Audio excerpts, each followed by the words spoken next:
इसके कारण जो ये पुरुष वर्ग है, इसने आज मुख्यमंत्री के नाम कलेक्टर के माध्यम से ज्ञापन सौंपा है। और मुख्यमंत्री जी ने अगर समय रहते इस फैसले पर पुनर्विचार नहीं किया तो ये युवाओं का हुजूम सड़कों पर उतरा मिलेगा और विधानसभा का घेराव भी करेंगे। महिला सशक्तिकरण करना है तो और भी बहुत सारे तरीके हैं, और उसमें सबसे पहले शुरुआत मुख्यमंत्री की कुर्सी से होनी चाहिए। उसके बाद में विधानसभा में जो विधानसभा की 200 सीटें हैं राजस्थान में, उनमें से 50% रिजर्व कर दीजिए। और उसके बाद में आप सरकारी भर्तियों में, प्रशासनिक पदों में, आरपीएससी के अध्यक्ष में, अधीनस्थ बोर्ड के अध्यक्ष में, सब जगह महिलाएं बैठाइए। 50% कर दीजिए। आप अगर थर्ड ग्रेड भर्ती में आप कर रहे हो तो आप पहले राजनीति में, प्रशासनिक नियुक्तियों में और संवैधानिक जितने भी पद हैं उन सब में 50% आरक्षण लागू कीजिए। या फिर कौन से राज्य में ऐसा लागू किया हुआ है जिसके तौर पे आप कर रहे हो? आज जो भजनलाल सरकार ने पंचायती राज नियम के अंदर संशोधन करने की बात जो कही है, तृतीय श्रेणी शिक्षक भर्ती के अंदर जो महिलाओं को 30% आरक्षण दिया जा रहा था, उस आरक्षण को बढ़ाकर 50% करने की बात की जा रही है। सरकार ने पंचायती राज में संशोधन करने का प्रस्ताव भी पारित किया है। ये जो फैसला है इसमें 30% से बढ़ाकर आरक्षण जो 50% करने की बात जो की जा रही है, इसमें युवा बेरोजगार जो पुरुष वर्ग है उसके ऊपर भयंकर प्रभाव पड़ेगा। किस प्रकार प्रभाव पड़ेगा? क्योंकि 10,000 पोस्टों की वैकेंसी आती है, उसमें 5,000 पोस्टें ऑलरेडी 50% में महिलाओं को चली जाएगी। अनरिजर्व कोटा है, जो महिलाएं टॉप रैंक से सेलेक्ट होगी वो महिलाएं अनरिजर्व कोटे की पोस्टें खाएगी। और जो SC/ST का आरक्षण और OBC का आरक्षण और एक्स सर्विसमैन का, और उसके साथ ही जो विकलांग कोटा और खेल कोटा, इनका आरक्षण निकालने के बाद जो सामान्य पुरुष वर्ग है उसके पास 2 या 4% पोस्टें बचेगी। इसके कारण जो ये पुरुष वर्ग है, इसने आज मुख्यमंत्री के नाम कलेक्टर के माध्यम से ज्ञापन सौंपा है। और मुख्यमंत्री जी ने अगर समय रहते इस फैसले पर पुनर्विचार नहीं किया तो ये युवाओं का हुजूम सड़कों पर उतरा मिलेगा और विधानसभा का घेराव भी करेंगे। अच्छा, जिस तरीके से एक आरक्षण को, महिला आरक्षण को डिवाइड करने के बाद बाकी आरक्षण जो कैटेगरी, विभिन्न कैटेगरी है उसको डिवाइड किया, उसके बाद जो एक 10 से 15% आरक्षण बचता है उस पर कितने युवा फाइट करेंगे? 10 से 15% आरक्षण बचता ही नहीं है। अनरिजर्व कोटा है जो, उसके अंदर सभी लोग आ सकते हैं। महिलाएं अगर टॉप रैंक से सेलेक्ट होती है तो पूरा का पूरा अनरिजर्व कोटा है, उसमें महिलाएं आ सकती है। महिलाओं के लिए जो 50% पोस्टें अगर रिजर्व की जा रही है, उसके अंदर 10% पोस्टें अगर खाली भी रहती है उनके अंदर कोई नहीं जा सकता। और उनमें भी जो 40% महिलाएं आई है तो उनमें भी टॉप रैंक की महिलाएं अनरिजर्व कोटे में जाएगी और महिलाओं की पोस्टें खाली रहेगी। इससे पुरुष वर्ग तो पूरा ही बाहर हो गया। पुरुष वर्ग के लिए तैयारी करने के लिए बचा ही क्या है? जनसंख्या देखें तो पुरुषों का 80% है। क्या लगता है कि जनसंख्या के अनुपात में नहीं दिए गए? अब क्या जनसंख्या के डाटा जारी करने के बाद ये लागू करना सही? वो जातिगत जनगणना सरकार का मुद्दा है, सरकार करवाए जो भी करना है। लेकिन जो ये आरक्षण है, जो महिलाओं का आरक्षण गलत तरीके से, हाँ 30% है, आप महिलाओं का सशक्तिकरण चाहते हैं 35% करो, 33% करो, आप एकदम से 50% कर रहे हो। तमाम संवैधानिक, राजनीतिक और जो प्रशासनिक पद है उन पे 50% महिलाओं की भागीदारी सुनिश्चित करो। फिर इन युवा बेरोजगारों पर ये ऐसा तुगलकी फरमान थोपने का आप सोचो। आपने सोच भी कैसे लिया? ये युवा बेरोजगार जो साल में 2-2 लाख 2.5 लाख खर्चा करके तैयारी करता है, ये युवा बेरोजगार कहाँ जाएगा? अच्छा, केवल एक शिक्षक भर्ती तृतीय श्रेणी है उसके तहत ये आरक्षण बढ़ाए गए, अन्य भर्तियों में क्यों नहीं बढ़ाएगा? अन्य भर्तियों में वो सरकार का मसला है। सरकार अपने वोट बैंक के लिए ऐसा कर रही है। सरकार को ऐसा नहीं करके जो पहले सर्वे कराए, कितनी महिलाएं कंपटीशन एग्जाम वास्तव में दे रही है। महिलाएं 50% महिलाएं ऑलरेडी कंपटीशन एग्जाम में नहीं बैठती। किसी भी एग्जाम का आप डेटा उठा के देख लीजिए, 50% महिलाएं नहीं बैठी है एग्जाम के अंदर।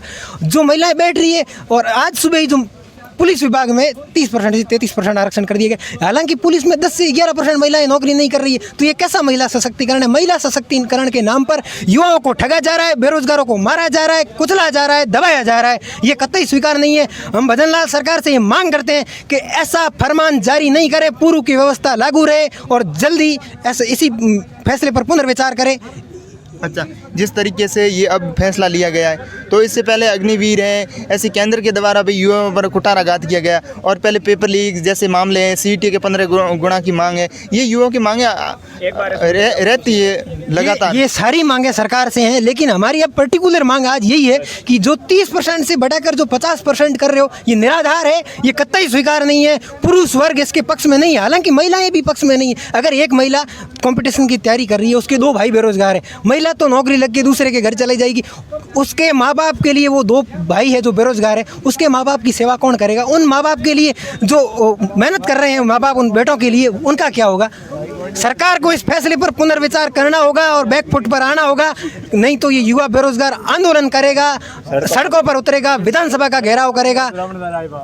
आगामी रणनीति क्या रहेगी? आगामी रणनीति है, हम ज्ञापन के माध्यम से सरकार को चेता रहे हैं और आने वाले समय के अंदर और बड़ी प्लानिंग के साथ सरकार का विरोध करेंगे, प्रदर्शन करेंगे। और सरकार के जो प्रतिनिधि है, जो एमएलए हैं, वो कल 20 जून को शहीद स्मारक जयपुर पे भी प्रदर्शन है और आगामी दिनों में बहुत बड़ी योजना बनाकर सरकार का विरोध करेंगे। सरकार की जो प्रतिनिधि है, जो विभिन्न कार्यक्रमों में जा रहे हैं, उनका विरोध करेंगे। उन्हें इस बात का ख्याल रखना होगा कि विधानसभा के अंदर ऐसा अगर बिल लाया गया तो आप हाथ खड़ा करके किस मुंह से ये कहोगे कि महिला सशक्तिकरण, क्योंकि विधानसभा के अंदर 30% महिलाएं भी उन सीटों पर नहीं बैठी है, तो किस मुंह से वो महिला सशक्तिकरण की बात कर रहे हैं, ये हमें कतई बर्दाश्त नहीं है। हम इसका पुरजोर तरीके से विरोध करते हैं। अच्छा, आपका मानना है कि जिस इन्होंने बोला है कि पहले ये आरक्षण अगर महिला सशक्तिकरण करना है तो पहले विधानसभा और तमाम जो बड़े प्रशासनिक पद है उन पर लागू करें और फिर शिक्षक भर्ती या अन्य भर्तियों पर लागू करें। हाँ, सही है, ये बात हमारी यही है कि अगर महिला सशक्तिकरण करना है तो और भी बहुत सारे तरीके हैं और उसमें सबसे पहले शुरुआत मुख्यमंत्री की कुर्सी से होनी चाहिए।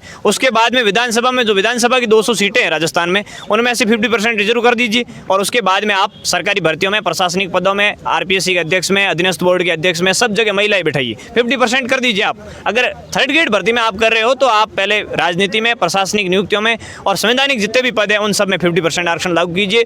या फिर कौन से राज्य में ऐसा लागू किया हुआ है जिसके तौर पे आप कर रहे हो?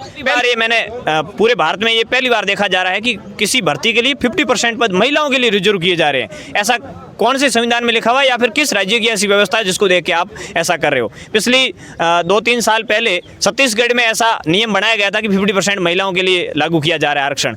लोग कोर्ट गए और कोर्ट ने बाकायदा उस फैसले को निरस्त किया कि 50% आरक्षण महिलाओं के लिए लागू नहीं किया जा सकता है। अगर महिला सशक्तिकरण करना है तो उनके लिए अलग से स्कूल स्थापित कीजिए, कॉलेज स्थापित कीजिए, पहले उनको शिक्षा की व्यवस्था कीजिए और उसके बाद में जब महिलाएं कंपटीशन में आ जाएगी, कंपटीशन बराबर हो जाएगा, तब अपने आप महिलाएं आगे आ जाएगी। और अगर 30% आरक्षण आपको कम लग रहा है तो आप 33 कीजिए, 32 कीजिए, 2%, 3% बढ़ाइए ज़्यादा से ज़्यादा। आप सीधे 30 से 20% और बढ़ा के 50% ला रहे हो तो 50% बढ़ाने का मतलब ये हो गया कि पुरुष बिल्कुल बेरोजगार हो जाएंगे, क्योंकि 50% सीटें तो महिलाओं के लिए रिजर्व हो जाएगी। उसके बाद में जो 50% सीटें बसेगी उसमें भी रिजर्व कैटेगरियों की महिलाएं आ जाएगी और साथ साथ जो महिलाएं कॉम्पिटिशन फाइट करेगी, मतलब जो रैंक से सिलेक्टेड होगी, वो भी पुरुषों की तुलना में ज़्यादा आ जाएगी। इसलिए पुरुषों के जो पीछे पद बचेंगे वो बिल्कुल कम ही बचेंगे। 4-5 पोस्टें मुश्किल से बच पाएगी किसी भर्ती में 100 में से।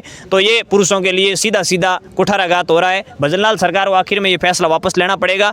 कल 20 जून को शहीद स्मारक जयपुर पे अनुमति मिली हुई है प्रदर्शन की। उस प्रदर्शन में बाड़मेर से कम 5-7 बसें शाम को भर के 50-50 लोग एक बस में बैठ के जाएंगे और जयपुर के आसपास के जो भी जितने भी जिले हैं पूरे राजस्थान से लोग शामिल हो रहे हैं। यहाँ तक कि हमारी बहनें भी कल आंदोलन में शामिल हो रही है, क्योंकि बहनों को पता है कि इन भाइयों का हक मारा जा रहा है और हमारे तो ऑलरेडी पहले से ही जो पढ़ेगा वो सेलेक्ट होगा। आप जो एलिजिबिलिटी है उसको मैं तो दीजिए। आरक्षण की व्यवस्था से आप महिलाओं का सशक्तिकरण नहीं कर सकते हो, और कर सकते हो तो 30% दिया हुआ है उससे भी हो जाएगा। तो कल जयपुर में बड़ा प्रदर्शन होगा। उस प्रदर्शन से अगर बात नहीं बनेगी तो बजट सत्र जो होगा विधानसभा का, उससे पहले हम विधानसभा घेराव करेंगे। पूरी रणनीति के तहत बाड़मेर जिस आंदोलन को लेकर चला है उस आंदोलन में हमेशा बाड़मेर ने सफलता पाई है। इसलिए बाड़मेर के युवा जो महावीर पार्क में कलेक्ट्रेट के आगे आज इकट्ठे हुए हैं, ये आखिर में जयपुर की विधानसभा का घेराव करके भजनलाल जी को मजबूर करेंगे कि आपको ये फैसला है वो पलटना पड़ेगा, वापस लेना पड़ेगा। आपका फरमान यहाँ नहीं चलने वाला है।